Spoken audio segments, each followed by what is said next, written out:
So welcome back, everyone. I am very excited to be here today with Kamil Ashan. You can correct me. We just went through this.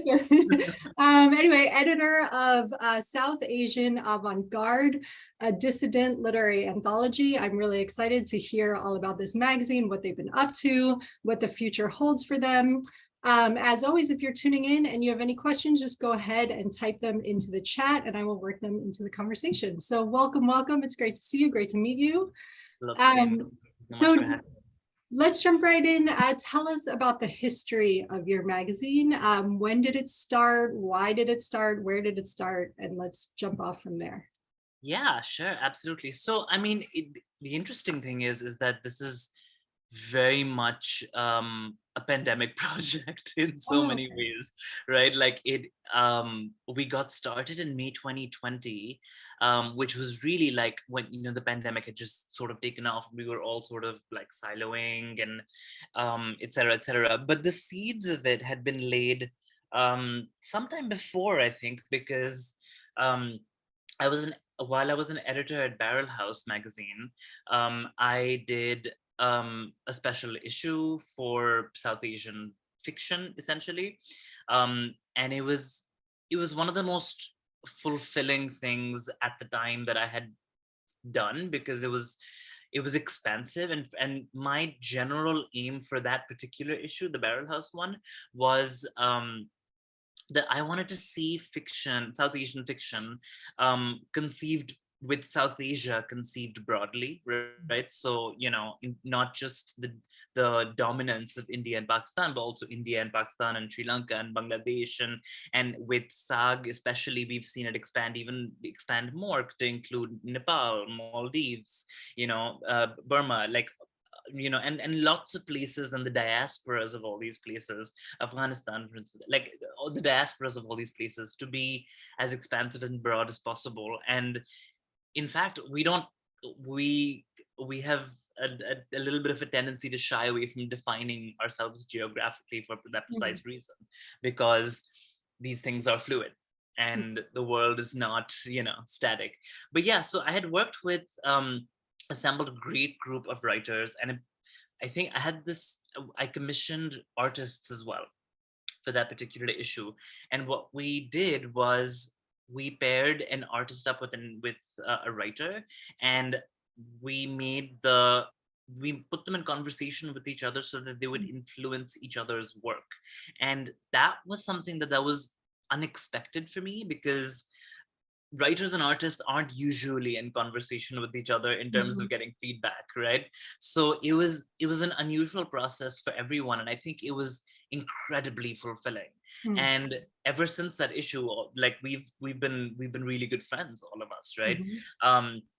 And since that, because that was like one issue, I think we had been I had been thinking, and I helmed that issue. I had been thinking about, and I had constantly been asked about, what is it about, could you possibly do an anthology again, et cetera, et cetera. And I was always sort of waiting for the right reason, because if I'm being very honest, like, representation without a reason is difficult for me to, I think it's a laudable goal. It's not my particular thing to helm. I'm not the best person for it. I'm not the best person to lead that team. I'm not the best person to corral people together. I will happily support it, but it's not, I need something more specific than that.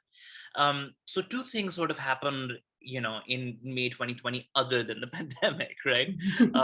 The first is that I was very cognizant, and this is like, the primaries have wound down, right, in the US. And we are seeing political crisis across the globe, essentially, because of COVID, of course. So the first is that I, as somebody who identifies very much on the left, I really wanted to see a South Asian literary space that was leftist in nature and an activist in nature, right? And so that was one of the major impetuses for me, I think, that I was like, oh wait, like there's so much like dissident and unconventional radical work being done, right? And the second part of it, which is, I think we parcel it into like the aesthetics of literature and art and conversation and in discourse, which is the avant-garde, right? By this point in time, I had gotten far enough into intellectual history to really be questioning the nature of the narratives of the avant-garde and the narratives that we get in both from in fields as far afield as art history and the history of Soviet artists, or Russian futurists, or whatever, the French, the Parisian art scene, and it's very European and Eurocentric, and that is generally the narrative that we get.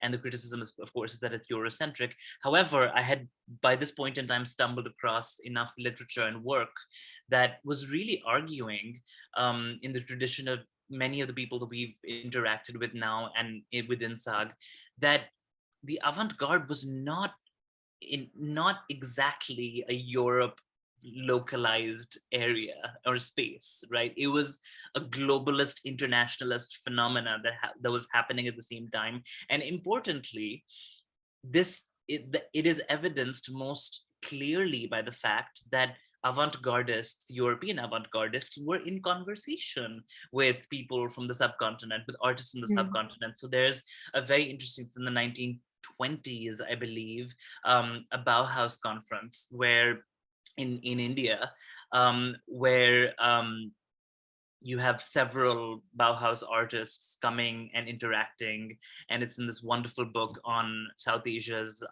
the beginnings of South Asian modernism and South Asia's avant-garde in art, and it goes all the way up to the partition, and it really shows how there was so many artists who were in a two-way exchange. So it became a really interesting intellectual question for us, which is, what does the avant-garde look like today?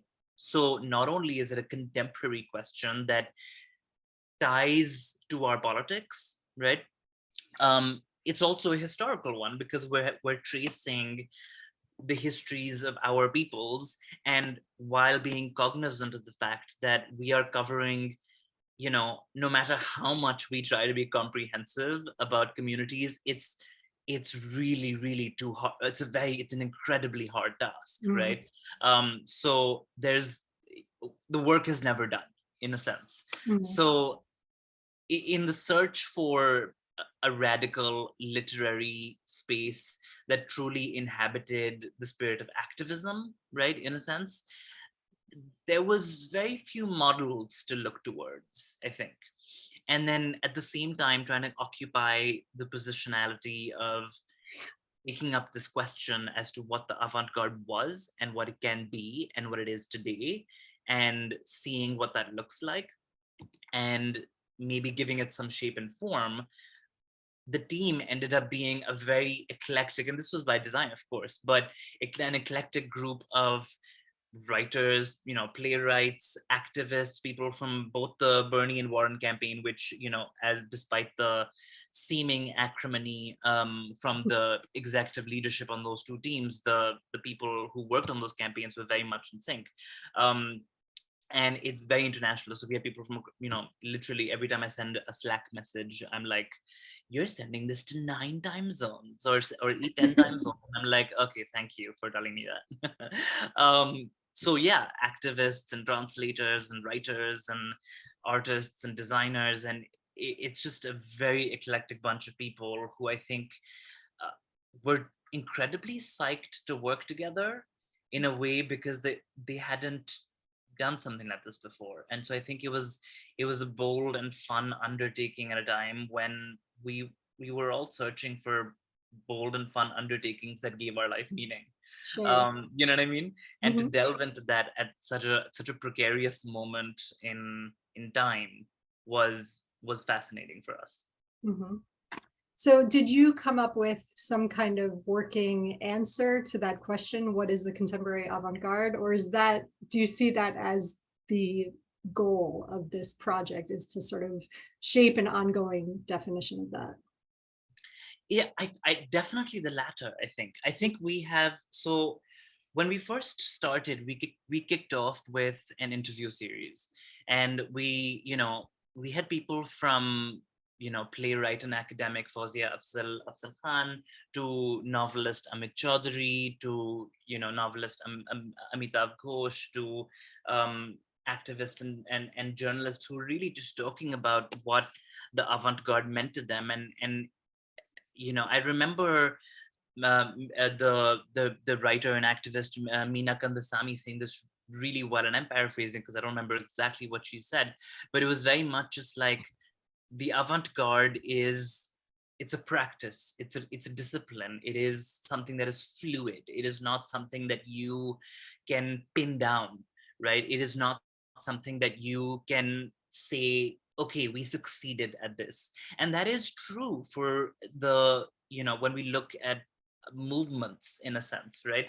The avant-garde is not something that it's not a great adjective in that sense, right? In that it is in the spirit of static adjectives, it's ill-fitting, right? It's so much more movement based, right? So when we're talking on those lines, we're really thinking about where is it useful, where do we see it coming up, where has it also split off to become an animal of its own, and of something that we may or may not condone, even possibly. I think more and more, however, and I think it's interesting because we're literally about to relaunch like essentially like version 2 of SAG, right? After having wrapped up what we consider to be like the first phase of what was originally conceived as an anthology, and then we were like, the team, which is it's all consensus based, so there's a certain um egalitarian spirit in which we were formed and like to operate in. And everybody was like, well, I think we want this to be a permanent space, which was an interesting shift from anthology to magazine. So it's a question that we're constantly asking ourselves, and one of the articles we're going to be leading off with really is going to take us back to mid 20th century magazines and periodicals in India in Hindi and Bengali, that by Rita Banerjee, who is she's on the team as an editor, and it's just an excellent essay from somebody who has done, she wrote her dissertation on the South Asian avant-garde in a specific time period, specifically the 20th century. And I don't want to get the time periods wrong, but specifically in some parts of the 20th century. And it's just a wonderful excerpt from that dissertation. So we're going to be starting off really re-asking some of those questions again, while at the same time staying really in tune with activism, because we are getting a lot newsier, right? We are at this moment in time, floods have ravaged Pakistan, right? We have seen political and economic turmoil both in Pakistan and in Sri Lanka throughout this year and beyond, right? We have a fascist Hindutva government in power in India. We also have immense amount of unrest in Bangladesh, whether it's from, whether it's at, in the realm of high politics, or it's from the Chittagong Hill Tract indigenous communities, or the Rohingya refugee communities. We're also seeing this in the violent military coup in Myanmar, right? We saw that recently. So it is a pivotal moment where we really felt like we need to get newsier. So in that spirit, and this is not something that we've actually announced yet, but it's one of the categories, because we've recategorized how we are operating from here on, and it's what we call the vertical, which is essentially our means of holding solidarity, right? And I should also mention that it does obviously include diasporas, South Asian diasporas across the globe as well, right? And just aside from the US and the UK dominance that's often diasporas kind of get, even though we have that as well. You know, we are very like, we're very keen to think about, you know, the diaspora in, you know, West Africa, for instance, the diaspora in Malaysia, the diaspora in the Caribbean, and stuff like that. That's just very, very important to us. So getting newsy and getting being more in tune with what is happening on the ground was something that was incredibly important to us. And this is happening at the same time as a recently launched fundraiser that we did in collaboration with the Women Democratic Front. It's a socialist feminist grassroots organization in Pakistan that does really, really fantastic, fabulous work with regards to flood relief in Pakistan. And as of today, I believe we've raised approximately $150,000 in flood relief, and we're extremely proud of the fact that we set up the infrastructure to allow for that to happen.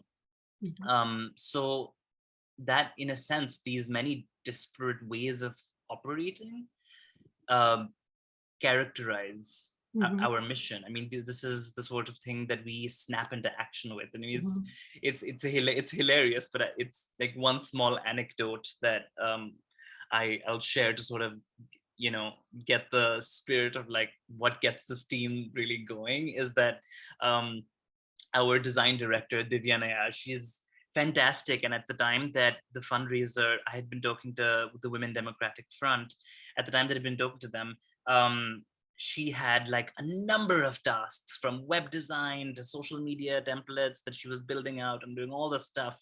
And I was like, Divya, we need to make a social media post for this fundraiser because of the flood relief. She snapped into action within like 15 minutes. She had this like beautifully curated like set of templates that we could use across social media.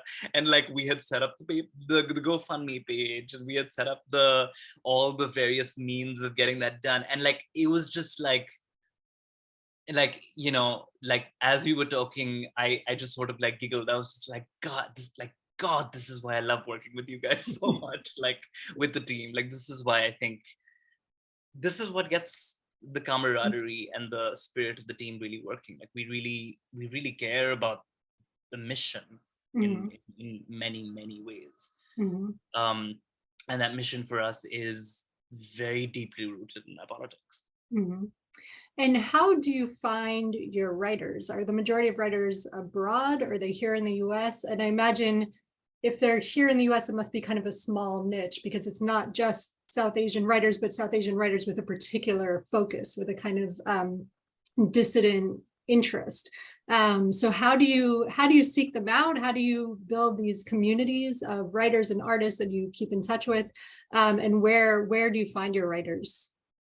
So phase one started off with solicited stories. And I don't think that there's so much of a niche, if I'm being completely honest. I think that even South Asian diasporic literature, I mean, sure, you can argue that some of it has a great, you know, some of it has an establishment bent, but some of our most storied writers and authors have been on the front lines of dissent and activism from the very beginning. I mean, think of somebody like Muhammad Hanif, for instance, whose first book, whose debut novel, A Case of Exploding Mangoes, is an eviscerating satire of the Pakistani military. Or think of somebody like Arundhati Roy, who, despite whatever issues people might have with her politics in any given moment in time, because of course within the left there's dissension, right? That is something that we have to deal with, and it's something that is a good thing, if anything, right? That's what the left should pride itself upon, right? The fact that we are capable of dealing with dissension within the ranks and within our communities. But Arundhati Roy is somebody who has really been on the front lines with communities and writing about them and being and centering those causes. How and why and where she did that, and whether she did that from a place of privilege, it gets critiqued. But I don't think there's any doubt in the fact that Arundhati Roy genuinely believes in the in what is considered heretical in India, which is for things like the the Maoist insurgency that the Indian state has always cracked down upon brutally, or that Kashmiris deserve freedom. She has, I think, fervently believed in these rights. So I think that there's a spirit of dissidence that we find even in some of our most famous writers. So I don't think there's ever particularly any shortage of that, if I'm being honest. And if even if we think about some of the novels that are coming out this year, so one of the writers that we commissioned for phase one was Jamil Jan Kuchai, who is an Afghan writer based in the US, and it was one of the short stories from his wonderful short story collection that recently came out, The Haunting of Haji Hotak, and which I highly recommend. And it was just a beautiful one sentence long story that just captivated us. And he is somebody who people are very much look up to, and he's just so impressive. It's so hard not to be impressed by Jamil. So shout out to him. But also,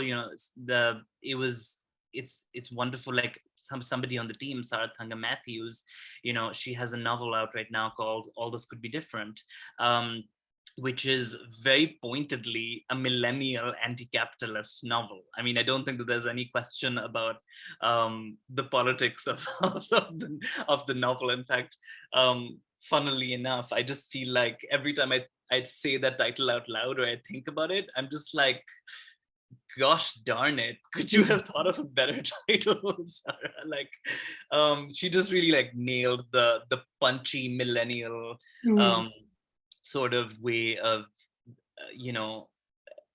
thinking and developing anti-capitalist politics, which is something that is definitely part of the millennial experience from my vantage point. So I don't think that we ever found a shortage even in the diaspora, but given the sheer amount of South Asians across the globe, which approximately what I don't even know. I want to say like a quarter of the world's population. I mean, India's leapfrogged to the most populous country in the world by this point in time. Pakistan's now far behind, might overtake the United States by next year. And you stitch all of the South Asian countries and the diasporas together, that's a lot of people. And I don't think that we are I don't think we've ever had any particular trouble finding that, if I'm being particularly honest. We did work on a solicitation model, but in particular areas. So in fiction, we solicited early on. Now we're just gonna open the floodgates and come what may, So we're really looking forward to that, because like we opened the floodgates in reporting early on and in plays, and what we got was just to say it exceeded my expectations is to do it a disservice almost. So yeah. So people are finding you now. It's sort of you're not reaching out as much, and people know about the magazine, and they're starting to solicit, or they're starting to submit more to you. It sounds like. Yeah, absolutely. I think I definitely think people are seeking us out now. Like we've been around for over 2 years now, and we have visibility. We've published and worked with such amazing writers, both known and unknown and everywhere in between, and spotlighted some amazing conversations and work. But if I'm being completely honest, even before people really knew about us, we were not ever lacking in terms of submissions or contributions or interest, because of the uniqueness perhaps of the space, right? I just and I don't, it sounds very much like a humble brag. Absolutely it does. And I will absolutely, of course, say that leftist media in general, right, it does exist, right? It's not as if it does not. Like the South Asian avant-garde did not invent the idea of leftist media for South Asian peoples, but the kind of expansive literary venture where we are publishing everything from reporting to multimedia, we are having conversations from everything to design and architecture and art history and fiction and on the ground reporting, like that, in that mixture, that melange is very like um was, I think, intriguing to people from the get-go. Sure. And we were all very chuffed by that in the Mhm. beginning. Sure, that's great. Do you also have like a working definition of dissidence? Because I think that's something that means different things to different people. And it's also something, it's one of these words now that I think gets tossed around a little too casually. Like I think somebody tweets something and they think they're being like a political dissident or something, when we know that like real political dissidents face all kind of dangers, right? Like there's a great article on your site about disappearances. So there is, like with certain levels of dissidence, there's real risk, personal harm, violence, censorship, all of these things. So can you kind of give us a sense of how you think about like true dissidence, like what that actually means? Yeah, I mean, this is one of those things that, I mean, I'm a historian by trade, so this is one of those things that developing a working definition for, with too much specificity, it's a genuinely dangerous thing, right? Identifying any, like, peoples that have labels have historically cycled between being oppressed and oppressors and back again and throughout history because of the nature of the nation state, because of the nature of capitalism, because of the nature of empire, right? I think at its core, though, right, it is about a sort of present tense. It is about identifying within not just the present tense, but within any given context and moment in time where marginality exists, where struggle, oppression, marginalization exists. And we can get specific about this when we talk about things like active genocide and growing fascism, right? Of course. But because it is such a, but because the world is constantly changing, right? I think the best way to perhaps think about this is to think about inequity and systemic oppression and injustice, right? And how and what the through lines between any of those things are, right? When I think about dissidents, actually, one of the best people who I think comes to mind, who for me personally is the great radical Black scholar Paul Gilroy, who in the Black Atlantic, he really shows how the connections within the Atlantic world at a time of empire's peak in its essence, which really calls into question the complicity of certain Black slave-holding nations and communities within Africa, for instance, right? Which also contextualizes the Black diaspora's roles and its struggles, as well as its failures to connect to some aspects. And I think the incredibly nuanced portrait he paints of that takes nothing away from what we know to be true, which is that the African-American experience within the United States and the Atlantic world at large has been one of institutionalized and systemic oppression that exists to the present day. However, it does complicate it, right? And that complication is fluid. So when we think about it, complicates it just because it says, well, these things are not universalizing, right? There is such a thing as class that cuts across caste, for instance, in India, right? And these are conversations that are constantly being had, right? Like, then this is why I think there is dissension within the leftist community as to which analytic is more important. What is this? What is that? Right? But it is a conversation that is constantly being had, right? I'm teaching a group of students, and just yesterday we were talking about B.R. Ambedkar, who is, one of the this radical scions, considered one of the radical scions in South Asian history, because he was a Dalit activist fighting for the rights of minorities, before and after partition, at the most crucial time of within India's independence and struggle and its independence from British rule. But they were, they criticized him for being too far into the establishment. They criticized him for being an elite Dalit who couldn't perhaps fully represent the contemporary Dalit Bahujan community, right? And it was that we had this long conversation about how we need to really judge Ambedkar by the historical standards that he was in at that particular moment in time, right? How visible and how present was the elite Dalit community? How big was it, right?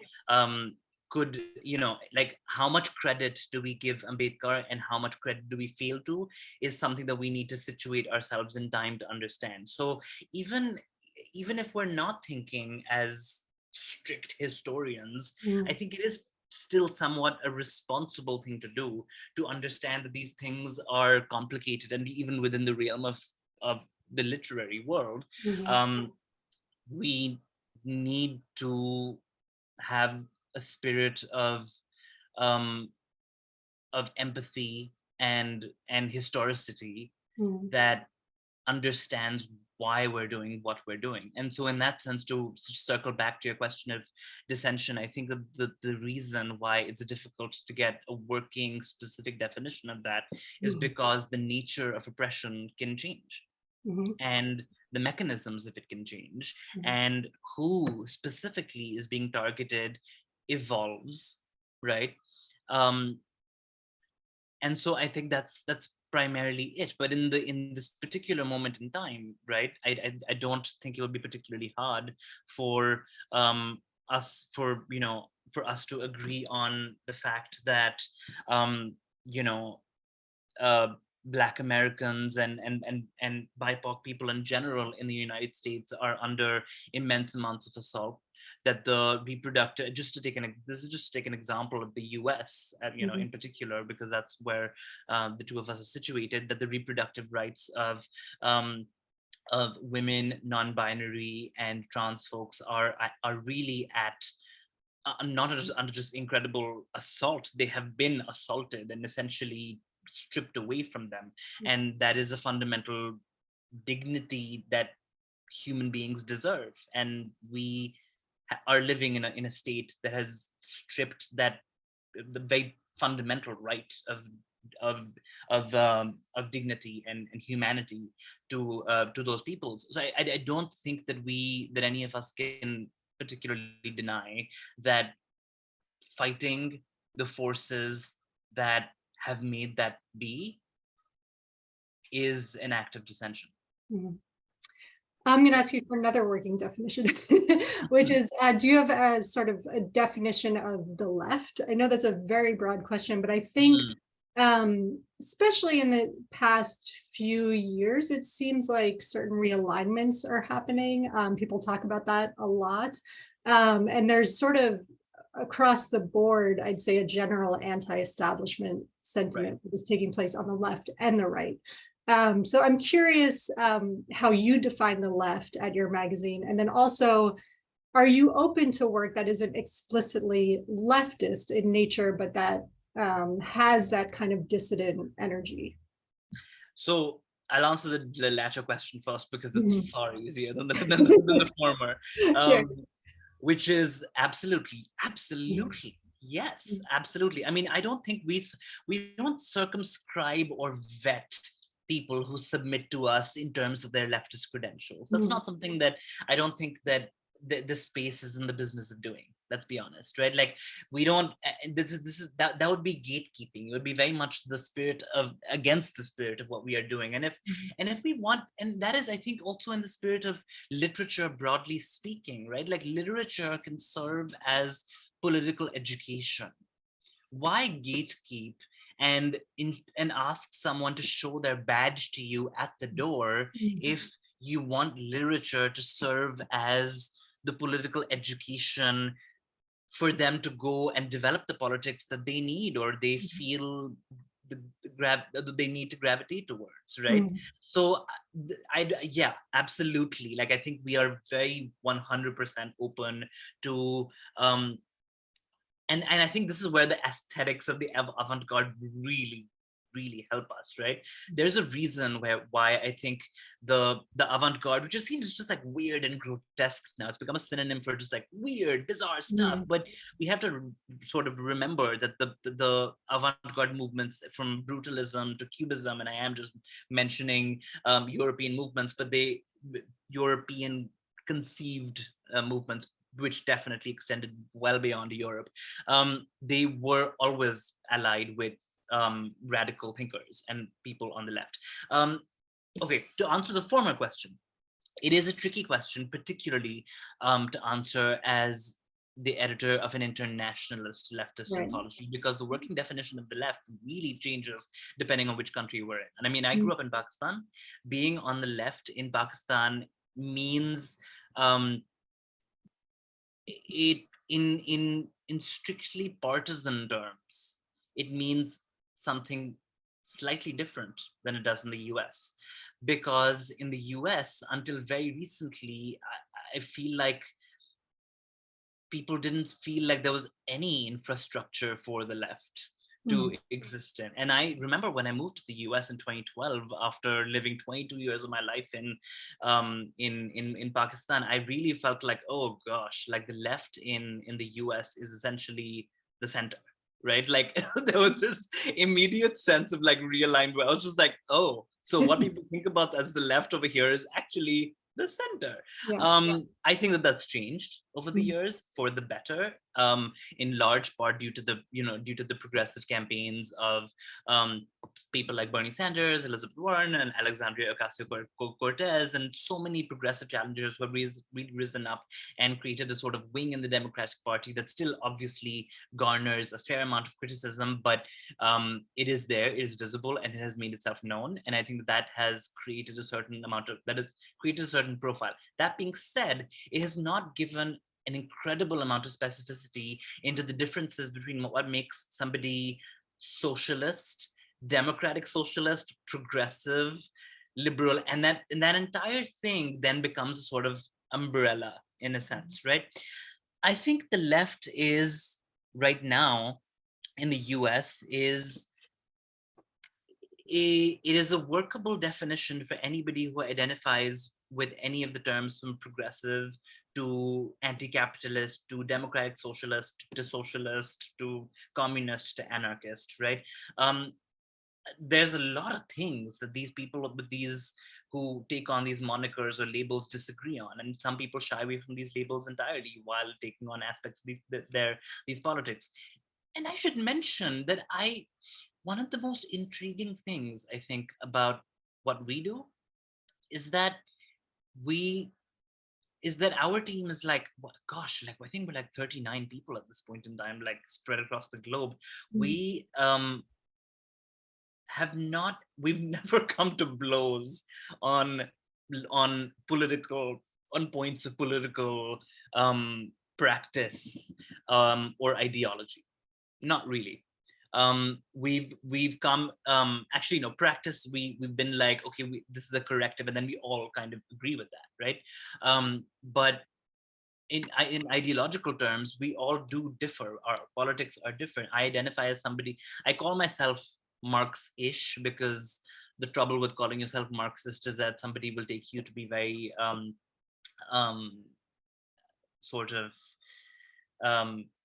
rigidly in the 19th century Marxist, whereas I'm more of the Marxist who sees that tradition developing, and like the Black Marxist tradition, and in the feminist Marxist tradition, and all those, the eco-socialist tradition. So I take all those traditions and I develop that. So that's why I call myself. But like our team spans everything from anti-capitalist but not necessarily have worked out what being anti-capitalist means for them, to people who are much more staunchly Marxist, right? And I think that the left currently is inhabiting a lot of these labels. Yeah, and it is contextual, because in any given country, for certain internationalist project, this is a very tricky question to sort of address. And I almost feel like the answer I gave, I myself would play it back and nitpick on every word that I mentioned. It definitely raises a lot of questions, but really good questions. And I know you actually have to run because you have to get to a class that you're teaching, but I just want very, very briefly to touch on the magazine. Are you open for submissions now? And another question I had is, are you open to submissions from writers who are not themselves South Asian, but are very much invested in what's happening in these countries, who've traveled, lived in these countries, and feel that they're authoritative enough to write about it? So to answer the first question, we're not currently open for submissions right at this moment, but we are going to be soon open for submissions in specific categories. And I'm very, very, very excited about this, because we're going to be launching an entirely new website, an entirely new aesthetic, completely reconfigured categories with volume 2, issue 1 in towards the end of this month, essentially. Okay, great. And we will be opening submissions up, and we're really, really excited about that. So we really hope people stay tuned. To answer the second question, I think being too identitarian about this is not entirely we definitely have collaborations, for instance, between people who are South Asian and not South Asian. However, at the same time, I also think that I think we all do feel that if for instance somebody wants to it's sort of like parachute journalism, it's seen as something that can be very exploitative, and we are careful about that, but we don't have strict rules and guidelines there. It is something about that has to be navigated contextually. So whereas we have journalists South Asian journalists who have collaborated with South Asian, non-South Asian journalists to contribute, and certainly collaborations of that nature have happened and been thought of and discussed. I think a lot of this is contextual. So people who are based there, who live there, and who are invested in those in those communities, yes, I mean, I think we're definitely, we're 100% open to hearing from them. But I think at the same time, it's also important just to be cognizant of the fact that we have a literary landscape that's very open to identities that are not South Asian, and this is something of a project for people who want to stand in solidarity and be in specific conversation and discourse with each other, what that each other workable definition is. Sure. Maybe in flux, but there is a relative understanding at any given moment in time of what that is. Sure. So I think, while keeping the umbrella of South Asia and its diasporas very broad, there's also an element of we are focusing on these peoples and these writers and their work and their art and their labor, and that's what we want to center, and that's why we formed in the first place. That's great. Well, it sounds like a great project. Thank you so much. I don't want to make you late. You have to No. run to US campus.